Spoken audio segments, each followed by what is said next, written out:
So Will Levis is apparently going to be a top 2 pick, according to himself. According to what he has said recently, he reached out to his family and said that he's going to be going first overall. The odds have dramatically shifted in his favor. Bryce Young is still the favorite to go first overall to the Carolina Panthers, but Will Levis's odds have shot up to him projecting out to be now the number 2 pick. I believe he went from like plus 1,400 to plus 400 within like an hour or something like that.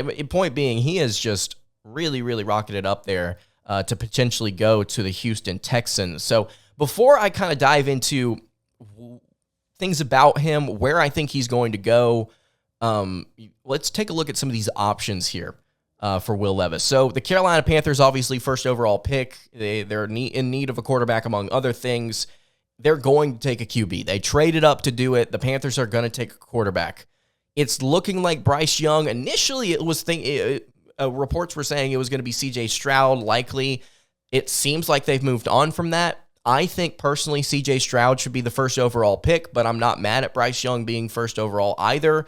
Levis, I think, has a case, but if you've listened to this show long enough, you know that I'm not negative on Will Levis. I'm just not as thrilled as some people were following his first season at Kentucky. I actually predicted some of the things that were going to happen with Will Levis in terms of, what does his processing look like behind a different offensive line? What does a new scheme look like with him? Are things going to hurt him this season rather than help him? And that was the whole theme of last year's team, is the offense had some really solid skill players with an erratic quarterback that was physically gifted behind an offensive line that never did the team any favors whatsoever. And it hurt Levis. So while I think that there are a lot of things that you can say positively about this kid, there's a massive risk factor here because of the inconsistencies, because of, the lack of processing, I think, at times from this guy. Obviously, the comp here, as we have all discussed, is Josh Allen for the Buffalo Bills. You're looking at somebody that's got this boom or bust type of potential. Is he a first overall type of guy? I said it a year ago. I'll say it again. No, I don't think that he's the first overall pick in the 2023 NFL draft.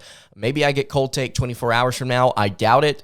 Houston is looking like the likely option here. They're in need of a quarterback. They also need an edge, so we may see them take an edge at number 2. I believe there's a guy from Texas Tech that people are mocking to the Texans pretty frequently here. You've got Arizona at 3. They don't need a QB.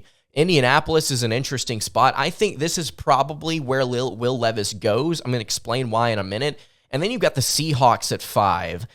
So the Seahawks are in need of a lot of different positions, not named QB. But for some reason, there are some analysts out there that are falling in love with the idea that Anthony Richardson or Will Levis goes here.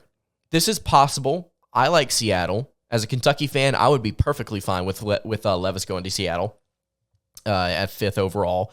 But I don't necessarily know if it's going to happen because I think the Colts are going to take him.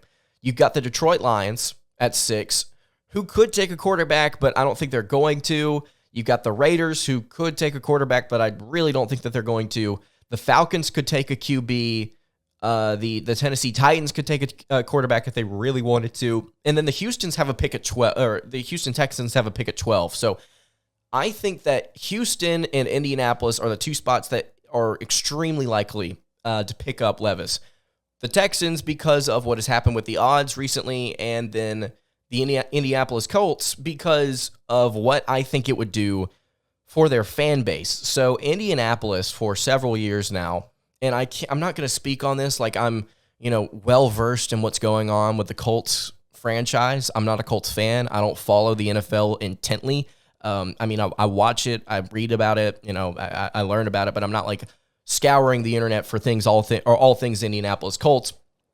I'm comparing this to something that may be inaccurate, but this is the way that I see it. When's the last time that they had a crazy physically gifted young quarterback step into that franchise and perform? It was Andrew Luck. And I'm not going to sit here and tell you that Will Levis is Andrew Luck. What I will tell you is that both of them were extremely tough players. Obviously, Andrew Luck's career ended with, unfortunately, really, really bad injuries. But I think Levis would be some sort of comp to him in the fans' eyes, and I think that would draw attention. Hey, we got this big bruising quarterback that's physically gifted that may need a little bit more polish, unlike Andrew Luck.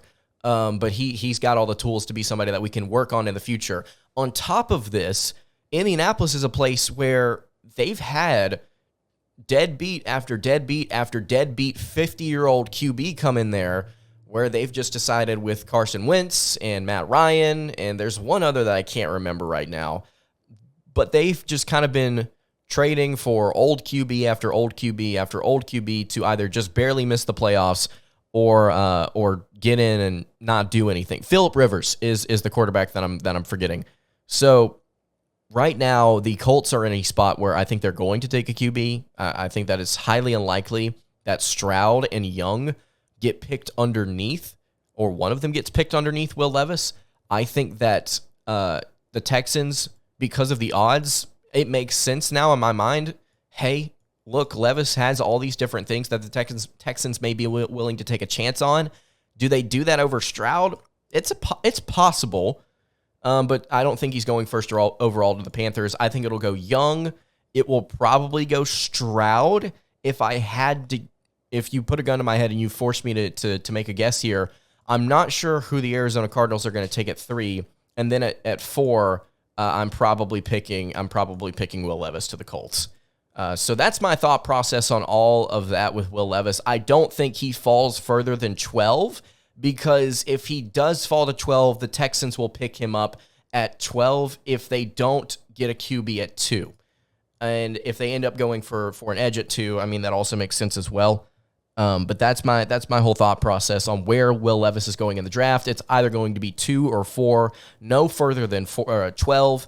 If he falls out of the top 15, I will be very surprised, to say the very least. So we're going to talk about that, I think, on Friday, just to see what happens here with Levis. But that's kind of the first time we've talked about football in a while. I just kind of want to give you all my quick thoughts on Levis as a whole. He's a boomer bust prospect who did not really have a lot of help last season. He was the same player, I think, the year before. He just had better surroundings. What does he look like in a different scenario, in an NFL scheme, in an NFL office? We'll just have to see. So if you've got any thoughts on Will Levis, where he goes, what he looks like, you can leave that all in the YouTube comments below.